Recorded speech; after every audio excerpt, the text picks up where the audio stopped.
বৃষ্টি পাহাড়ি ঢলে পানি বাড়ছে নদ নদীতে। ভোলাগঞ্জে সাদা পাথর পর্যটন কেন্দ্র বন্ধ ঘোষণা।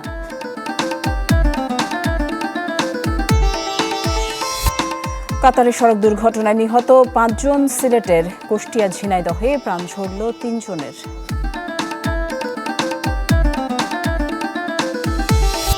বগুড়ার শিশু রিফাত হত্যায় ৫ জনের ফাঁসি, ৫ জনের ১০ বছরের কারাদণ্ড। পলাতক ২।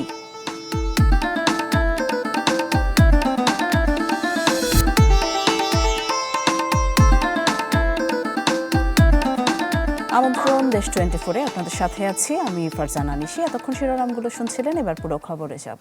উজানের ঢলে সিলেটে নদ নদীর পানি বাড়ছে, তলিয়ে গেছে কোম্পানিগঞ্জের ভোলাগঞ্জে সাদা পাথরের পর্যটন এলাকা। দুপুরে উপজেলা নির্বাহী কর্মকর্তা পর্যটন কেন্দ্রটি বন্ধ ঘোষণা করেন। বলেন, দুর্যোগপূর্ণ আবহাওয়া এবং পাহাড়ি ঢলে পর্যটকদের নিরাপত্তার বিষয়টি মাথায় রেখে এমন সিদ্ধান্ত নেওয়া হয়েছে।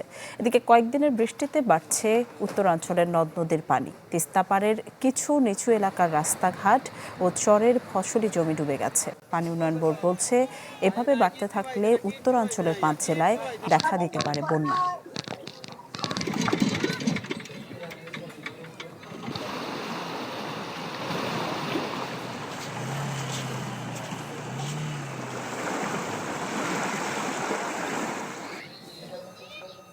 আরও খবর জানাতে সিলেট এবং সুনামগঞ্জ থেকে আমাদের সহকর্মীরা যুক্ত হচ্ছেন। সিলেট থেকে যুক্ত আছেন আজহারউদ্দিন শিমুল এবং সুনামগঞ্জ থেকে যুক্ত আছেন এআর জুয়েল।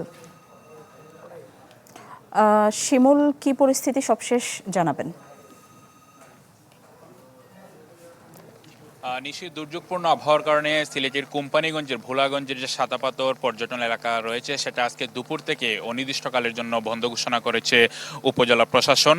আমরা এখন রয়েছি ঠিক যে ঘাট রয়েছে যে ঘাট থেকে আসলে ইঞ্জিন চালিত নৌকাগুলো আসলে ভোলাগঞ্জের যে সাদা পাথর পর্যটন কেন্দ্র রয়েছে সেখানে যায়, কিন্তু অনির্দিষ্টকালের জন্য বন্ধ ঘোষণার পর এখন পর্যন্ত আসলে কোনো দুপুরের পর থেকে কোনো ইঞ্জিন চালিত নৌকা আসলে পর্যটন কেন্দ্রে যেতে পারেনি। এবং সাধারণত এই সময়ে অন্যান্য সময় আমরা দেখেছি যে শতাধিক নৌকা আসলে এই যে ভোলাগঞ্জের যে আপনি নিশ্চয়ই দেখছেন যে নদীটি রয়েছে, এই নদীর মধ্যে আসলে নৌকা দিয়েই ভোলাগঞ্জ সাদা পাথরে যেতে হয়। গতকাল থেকে আসলে অতি ভারী বৃষ্টিপাতের ফলে কিন্তু এবং পাহাড়ি ঢলের কারণে পর্যটন এলাকাটি সম্পূর্ণ ডুবে গিয়েছে। এবং স্থানীয় যারা ব্যবসায়ীরা রয়েছে আমরা তাদের সাথে কথা বলেছি, তারা বলছেন তারা নিজেরাও আসলে ধারণা করতে পারেননি এরকম একটি বড় ঢল নামবে। এই কারণে তারা আসলে তাদের যে দোকানের মালামালগুলো রয়েছে সেগুলো তারা আসলে উদ্ধার করতে পারেনি। আজকে দুপুরের দিকে হুট করে তারা আসলে খবর পেলেন যে তাদের আসলে সবগুলো পানিতে ভেসে গিয়েছে। এবং অনেক পর্যটকরা আসছেন, পর্যটকরা আসলে নৌকা ঘাট থেকেই ফিরে যাচ্ছেন বলে আমাদেরকে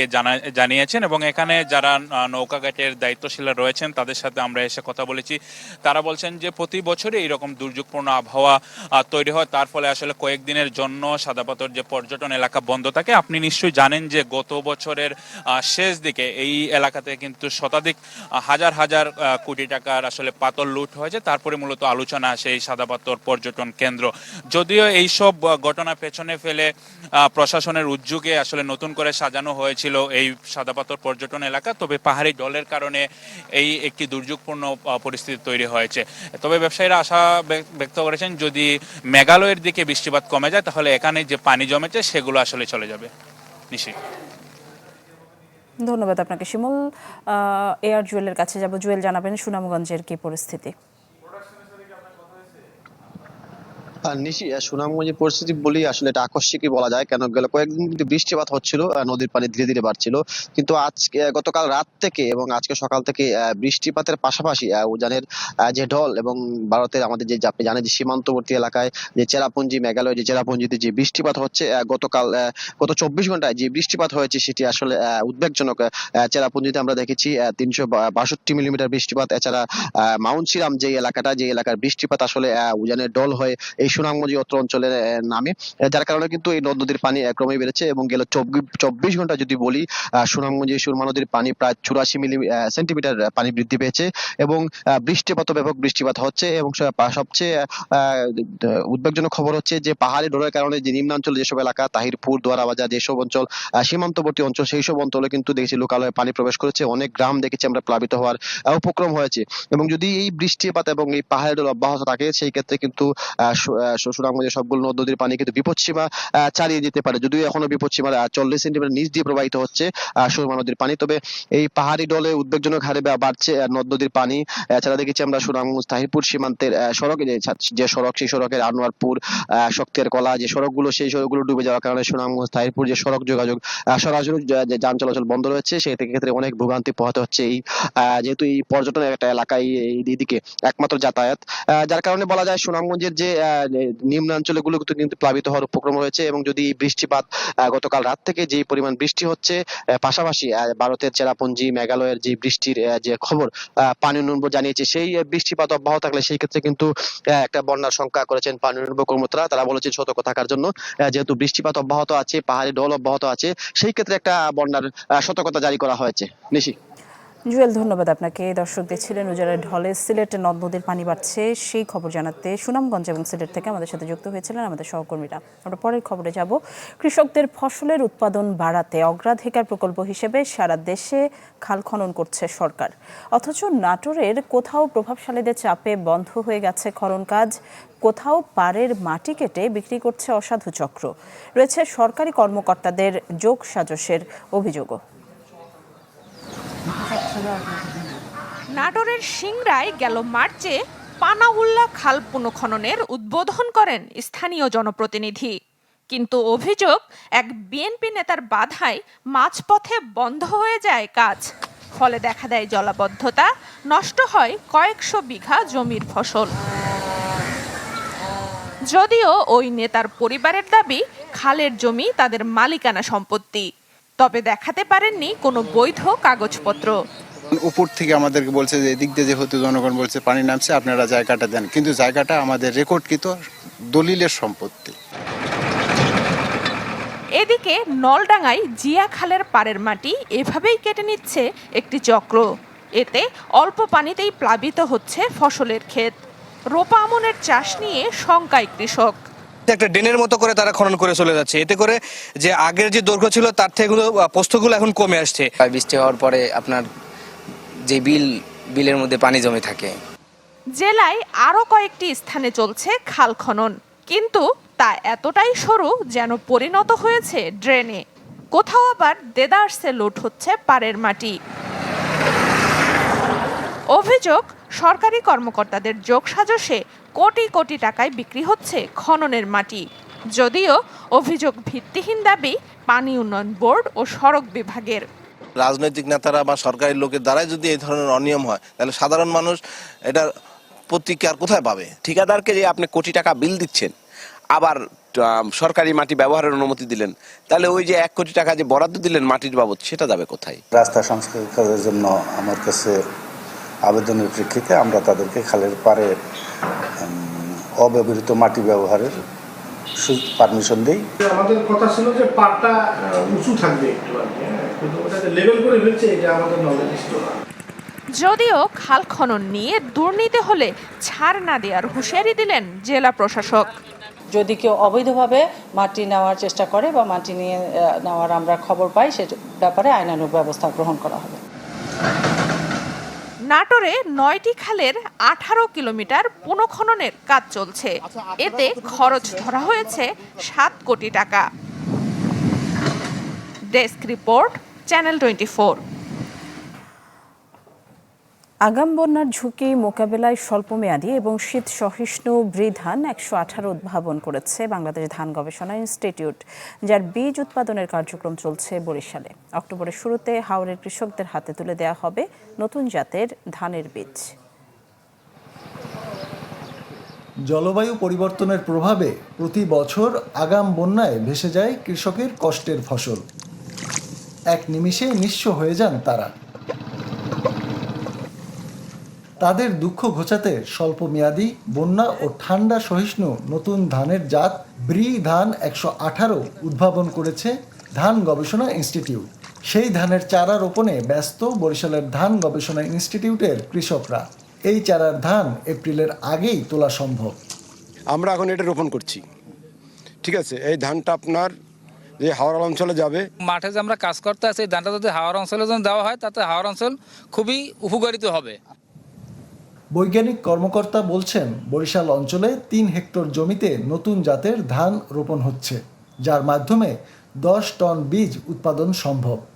এই ফসলটা আমরা যদি অক্টোবরের শেষ সপ্তাহে আমরা করতে পারি কিংবা নভেম্বরের ১ তারিখে আমরা বীজ রোপণ কার্যক্রম করতে পারি, তাহলে আমরা এপ্রিলের প্রথম সপ্তাহের মধ্যে এই ফসলটা আমরা কর্তন করতে সক্ষম হব। সব বীজগুলা হচ্ছে হাওড় অঞ্চলে প্রদর্শনীর মাধ্যমে কৃষক যাতে বীজটা পায় সেটা নিশ্চিত করার জন্য আমরা প্রদর্শনীর মাধ্যমে তাদেরকে বীজ সরবরাহ করব।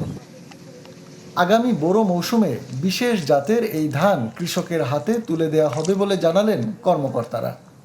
যেহেতু বড় মৌসুমে ঠান্ডার মৌসুমে জাত গরম মৌসুমে করতেছি, এই জন্য জীবনকাল কমে আসবে। আরও একটা পজিটিভ দিক হচ্ছে বরিশাল অঞ্চলের তাপমাত্রা অন্যান্য অঞ্চল থেকে একটু বেশি, যার জন্য আমরা দেখছি অন্যান্য অঞ্চলের চেয়ে বরিশাল অঞ্চলে যে কোনো জাতেরই জীবনকাল কমপক্ষে ১০ দিন হলেও কম হয়ে আসে। এবার ৩০ টন বীজ উৎপাদনের লক্ষ্যমাত্রা নিয়ে কাজ শুরু হয়েছে, যার মাধ্যমে ৮০০ হেক্টর জমিতে আগাম বোরো ধান আবাদ করা সম্ভব হবে বলে জানায় ধান গবেষণা ইনস্টিটিউট। কাউসার হোসেন রানা, চ্যানেল 24, বরিশাল।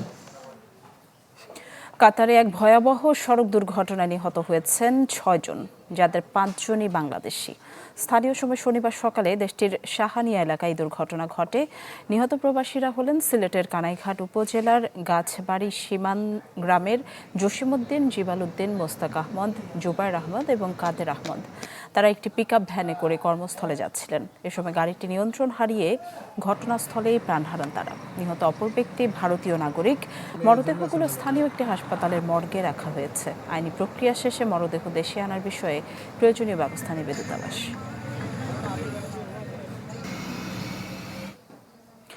এদিকে কুষ্টিয়া এবং ঝিনাইদহে সড়ক দুর্ঘটনায় ৩ জন নিহত হয়েছেন। এদের মধ্যে কুষ্টিয়ার বাইপাস রোডে পাথর বোঝাই ট্রাক উল্টে প্রাণ গেছে চালক ও হেলপারের। পুলিশ জানায় সকালে সোনা মসজিদ থেকে পাথর নিয়ে খুলনা যাচ্ছিল একটি ট্রাক। পথে নিয়ন্ত্রণ হারিয়ে উল্টে গিয়ে ট্রাকে আগুন ধরে যায়। খবর পেয়ে ফায়ার সার্ভিস গিয়ে আগুন নিয়ন্ত্রণে আনে। পরে চালক অসিন এবং সহকারী রতনের মরদেহ উদ্ধার করা হয়। ফায়ার সার্ভিস জানায় দুর্ঘটনার পর পাথরের নিচে চাপা পড়ে তাদের মৃত্যু হয়েছে। অন্যদিকে ঝিনাইদহের শৈলকুপায় বাস চাপায় নিহত হয়েছেন এক ট্রাক চালক।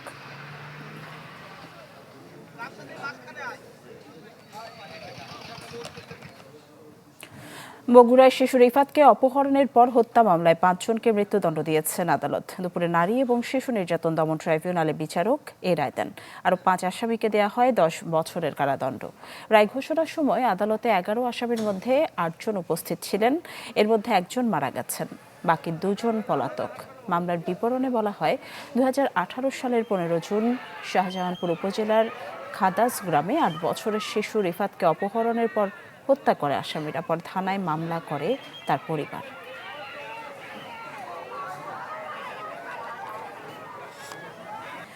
অবশেষে বগুড়া আদালত থেকে জামিন পেয়েছেন দৈনিক অগ্রযাত্রা প্রতিদিনের ভারপ্রাপ্ত সম্পাদক রেজওয়ানুর ইসলাম। দুপুরে বগুড়া সদর আমলি আদালতের বিচারক তার জামিন আবেদন মঞ্জুর করেন। স্থানীয় সরকার এবং সমবায় প্রতিমন্ত্রী মীর শাহে আলমকে নিয়ে প্রকাশিত এক প্রতিবেদনের জেরে মামলা হলে গত 18 জুন গাজীপুরের বোর্ড বাজার থেকে গ্রেফতার হন রেজওয়ানুর ইসলাম।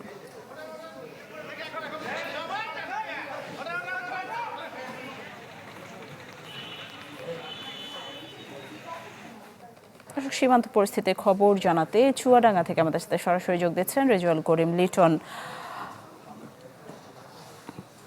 লিটন, নিশ্চয়ই শুনতে পাচ্ছেন, জানাবেন সীমান্ত পরিস্থিতির সবশেষ কি খবর আছে? নিশি, এই রাত নামলেই সীমান্তে কিন্তু পুশিনের আতঙ্ক বেড়ে যাচ্ছে, পুশিনের সংখ্যা বেড়ে যাচ্ছে, বিজিবির তৎপরতাও বেড়ে যাচ্ছে। বিশেষ করে রাতের অন্ধকারে ভোরের দিকে বিএসএফ এই তৎপরতা শুরু করছে পুশিনের। আপনি জানেন যে বাংলাদেশের যে সীমান্ত রয়েছে ভারতের সাথে, এই ৪,৫০০ কিলোমিটার সীমান্ত জুড়েই এখন এই পুশিনের সংখ্যা বিরাজ করছে এবং বিএসএফ এক এক দিন এক এক সীমান্তে তারা তাদের এই বাংলাদেশি দাবি করে তাদের দেশের নাগরিক যারা তাদেরকে ঠেলে দিচ্ছে। আন্তর্জাতিক আইন মানছে না, দ্বিপক্ষীয় কোনো চুক্তিও মানছে না। ইতোমধ্যে কিন্তু আন্তর্জাতিক মানবাধিকার সংস্থা হিউম্যান রাইটস ওয়াচ তারা বলছে যে যদি ভারতে বাংলাদেশি কোনো অভিবাসী থাকে তাদেরকে আন্তর্জাতিক আইন মেনে দেওয়াটা বৈধ, কিন্তু ভারত সরকার দাবি করছে যে তারা অবৈধভাবে বাংলাদেশি যারা বাস করছে ভারতে তাদেরকে আইন মেনেই প্রত্যাবাসন করা হচ্ছে, এটা ভারত সরকার দাবি করছে। কিন্তু আন্তর্জাতিক যে মানবাধিকার সংস্থা হিউম্যান রাইটস ওয়াচ তারা বলছে যে তাই যদি হয় তাহলে সেটি আন্তর্জাতিক আইনের সাথে সঙ্গতিপূর্ণ, কিন্তু বাস্তব চিত্র ভিন্ন। সেখানে তারা মাঠের মধ্য দিয়ে নারী, শিশু, পুরুষ তাদেরকে অসহায়ভাবে ঠেলে দিচ্ছে, খাবার পানি সাথে থাকছে না, সেখানে তারা নিরাপত্তাহীনতায় ভুগছে। তো এই অবস্থার মধ্য দিয়ে আপনি জানেন যে গত মার্চে ভারতের পশ্চিমবঙ্গে যে নির্বাচন হলো, সেই নির্বাচনে তাদের বিজেপি সরকার জয়লাভের পরেই এই তৎপরতা শুরু হয়েছে। এবং যেটা হিউম্যান রাইটস ওয়াচ বলছে যে এই নির্বাচনকে কেন্দ্র করেই তারা তড়িঘড়ি করে তারা তাদের ভোটার তালিকা হালনাগাদ করতে গিয়ে তারা 90 লাখ মানুষকে এই ভোটার তালিকার বাইরে রেখেছে। এবং এই 90 লাখ মানুষ এই পশ্চিমবঙ্গে তারা একেবারেই আপনার নিরাপত্তাহীন হয়ে পড়েছে, তারা রাষ্ট্রহীন হয়ে পড়েছে এবং তারা যে কোনো সময় গ্রেপ্তার, বহিষ্কারের আতঙ্কে রয়েছে। এই মানুষগুলোকেই বাংলাদেশে ঠেলে দেওয়া হতে পারে, যেটি আন্তর্জাতিক বিশ্লেষকরা মনে করছেন। নিশে এই অবস্থার মধ্য দিয়ে বাংলাদেশের বর্ডার গার্ড ব্যাটালিয়ন তারা কিন্তু সর্বোচ্চ সতর্ক অবস্থায় রয়েছে সীমান্তে, এবং বর্ডার গার্ড ব্যাটালিয়ন বলছে তারা যে কোনো মূল্যে ভারতের এই তৎপরতা প্রতিহত করবে। তো সব মিলিয়ে এই অবস্থায় বিরাজ করছে। তো আমি যে সীমান্তে আছি আপনি দেখছেন আমার পিছনেও বিজিবি তার দায়িত্বরত অবস্থায় রয়েছে। তো এখন পর্যন্ত এই ছিল সর্বশেষ সীমান্তের পরিস্থিতি। নিশি। লিটন, ধন্যবাদ আপনাকে। দর্শক দেখছিলেন চুয়াডাঙ্গা থেকে সীমান্ত পরিস্থিতির খবর জানাচ্ছিলেন রেজাউল করিম লিটন। আমরা পরের খবরে যাব, হাম পরিস্থিতির খবর জানাবো। হাম পরিস্থিতির খবর জানাতে বরিশাল থেকে আমাদের সাথে যুক্ত হচ্ছেন কাউসার হোসেন রানা। রানা, জানাবেন বরিশালে হাম পরিস্থিতির কি খবর আছে?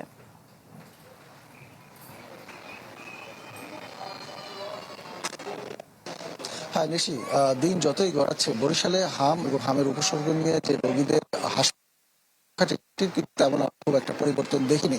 এখন সে আগের মতোই হাসপাতালগুলোতে অসংখ্য রোগী ভর্তি রয়েছে এবং তাদের যে রোগীর ভিড় হল যে রুম ছেড়ে বারান্দা পর্যন্ত এসে রয়েছে, সেই অবস্থাটি কিন্তু বরিশালে এই পর্যায়ে এখন 10,000-এর বেশি রোগী বিভিন্ন হাসপাতালে ভর্তি হয়েছে এবং মৃতের সংখ্যা 50 উত্তীর্ণ হয়ে 52 জন হয়ে গিয়েছে। গত 24 ঘন্টায় কোনো শিশুর মৃত্যুর খবর না পেলে এর আগের 24 ঘন্টায় এক শিশু ঘটেছে বরিশাল হাসপাতালে।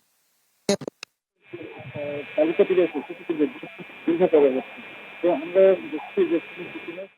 রয়েছে সেটি কিন্তু দীর্ঘ থেকে দীর্ঘতর হচ্ছে এবং আমরা দেখছি যে শুধু শিশু নয়, শিশুর পাশাপাশি বয়স্ক যারা রয়েছেন তারাও কিন্তু আক্রান্ত হচ্ছেন। আমরা দেখেছি তাদেরকে বরিশাল সদর হাসপাতাল বর্তমানে এবং 24 ঘন্টায় এখানে 20 জনের বেশি রোগীকে ভর্তি করা হয়েছে। এবং আমরা যেটি জানতে পারলাম যে এখানে এসে রোগীদেরকে কিন্তু অবস্থায় রাখা হয়েছে, রাখা উচিত। তাদের সংস্পর্শে অন্য সাধারণ মানুষ যেমন না আসে, তাহলে এটি যেহেতু সংক্রামক রোগ অন্যের শরীরে সংক্রামিত হতে পারে, কিন্তু সেটি আসলে সম্ভব হচ্ছে না, কারণ এখানে এত রোগীর চাপ, এরা হাসপাতালের বারান্দায় পর্যন্ত রয়েছে এবং অস্বাস্থ্যকর পরিবেশে রয়েছে। যে অবস্থায় এরা রয়েছে এই রোগ থেকে হয়তো সুস্থ হবে, কিন্তু অন্য রোগে আক্রান্ত হওয়ার শঙ্কা রয়েছে। চিকিৎসকদের সাথে আমরা কথা বলেছি, তারা আমাদেরকে বলেছেন যে হামের যে টিকা, সেই টিকা নেওয়া না হলে এই রোগে বেশি আক্রান্ত হচ্ছে। বিশেষ করে এখন পর্যন্ত যত শিশু ভর্তি হচ্ছে তাদের অধিকাংশেরই এর আগে টিকা নেওয়া হয়নি। সেজন্য তারা এখন 6 মাস থেকে 5 বছর বয়সী যেসব শিশু রয়েছে তাদেরকে দ্রুত টিকার আওতায় আনার পরামর্শ দিয়েছেন। চিকিৎসক স্বাস্থ্য কর্তৃপক্ষ আমাদেরকে জানিয়েছেন যে হাম মোকাবেলায় টিকাদান কর্মসূচি তাদের অব্যাহত রয়েছে। এই ছিল বরিশালের হাম সর্বনিম্ন। রানা, আপনাকে ধন্যবাদ। দর্শক দেখছিলেন বরিশাল থেকে হাম পরিস্থিতির খবর জানাচ্ছিলেন কাউসার হোসেন রানা। দর্শক, আমরা আবারও সীমান্ত পরিস্থিতির খবর জানাবো। সীমান্ত পরিস্থিতির খবর জানাতে মৌলভীবাজার থেকে আমাদের সাথে যুক্ত হচ্ছেন আব্দুর রব। আব্দুর রব, জানাবেন মৌলভীবাজারের সীমান্ত পরিস্থিতি কি এই মুহূর্তে? জি নিশি, সারা দেশের সীমান্ত পরিস্থিতি যেমন কিছুটা উত্তপ্ত, এর থেকে একটু ব্যতিক্রম হচ্ছে মৌলভীবাজারের সীমান্তে প্রায় 272 কিলোমিটার জায়গা রয়েছে সীমান্তে ভারতের সাথে। এই সীমান্তে আসলে এখন পর্যন্ত যে উত্তপ্ত পরিস্থিতি বা পুশিনের ঘটনা বা পুশিন চেষ্টা, এই বিষয়টি ঘটেনি। আমি কথা বলেছিলাম বিজিবি 46 ব্যাটালিয়নের যিনি অধিনায়ক রয়েছেন লেফটেন্যান্ট কর্নেল সরকার আসিফ মাহমুদ, উনি জানিয়েছেন যে বিজিবি এবং স্থানীয় মানুষকে সাথে নিয়ে তারা অব্যাহতভাবে দিনে এবং রাতে টহল দিচ্ছেন। একইভাবে বিজিবি 52 ব্যাটালিয়নের যিনি রয়েছেন আতাউর রহমান সুজন, লেফটেন্যান্ট কর্নেল আতাউর রহমান সুজন, তিনিও জানিয়েছেন যে এই যে সীমান্তে দিনে এবং রাতে বিজিবি এবং সাধারণ মানুষ মিলে অব্যাহতভাবে টহল দিচ্ছেন, যাতে কোনোভাবে বিএসএফ এর যে পুশিন চেষ্টা বা পুশিন করার যে তৎপরতা সেটা রুখে দেওয়া যায়। এবং তারা জানিয়েছেন যে কিছুটা চোরাকারবারি যারা রয়েছেন তাদের কিছুটা তৎপরতা রয়েছে এবং উভয় দেশেরই চোরাকারবারিরা কিছুটা সীমান্তে তৎপর হয়ে উঠেছে এবং বিশেষ করে বৃষ্টির সময়টা আসলে এই সময়টা তারা সুযোগ নেয় এবং উভয় দেশের চোরাকারবারি এই সময়ে আসলে বিভিন্ন ধরনের পণ্য আনা নেওয়া করার চেষ্টা করে। কিন্তু পুশিন চেষ্টা বা পুশিন তৎপরতা বিএসএফ এর পক্ষ থেকে যে করা, সেটা মৌলভীবাজারের যে 272 কিলোমিটার যে সীমান্ত এলাকা রয়েছে সেই সীমান্ত এলাকায় সাম্প্রতিক সময়ে এখন পর্যন্ত দেখা যায়নি। নিশি। আব্দুর রব, ধন্যবাদ আপনাকে। দর্শক দেখছিলেন মৌলভীবাজারের সীমান্ত পরিস্থিতির খবর জানাচ্ছিলেন সহকর্মী আব্দুর রব। আমরা পরের খবরে যাব। বিদেশি ব্র্যান্ডের মোড়কে ভেজাল শিশু খাদ্যের সয়লাভ নিয়ে চ্যানেল 24 অনুসন্ধানী প্রতিবেদন প্রচারের পর দেশ জুড়ে শুরু হয়েছে বিশেষ অভিযান।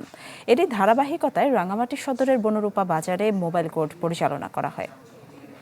উপজেলার সহকারী কমিশনার ও নির্বাহী ম্যাজিস্ট্রেট আসলাম সরওয়ারের নেতৃত্বে অভিযানে বনরূপার ফ্রুটস অ্যান্ড ডেটস নামক দোকানে মেলে অস্ট্রেলিয়ান অর্গানিক এবং কানাডার অর্গানিক রোলড বেবি ওটসের নকল পণ্য। নিয়ম বহির্ভূতভাবে এই নকল শিশু খাদ্য বিক্রির অপরাধে দোকান মালিক কালামকে 20,000 টাকা অর্থদণ্ড দেওয়া হয়। একই সাথে জব্দকৃত নকল পণ্যের নমুনা ল্যাব টেস্টের জন্য নিরাপদ খাদ্য কর্তৃপক্ষের কাছে পাঠানো হয়েছে। জনস্বার্থে এমন অভিযান দেশজুড়ে অব্যাহত থাকবে বলে জানান সংশ্লিষ্ট কর্মকর্তারা।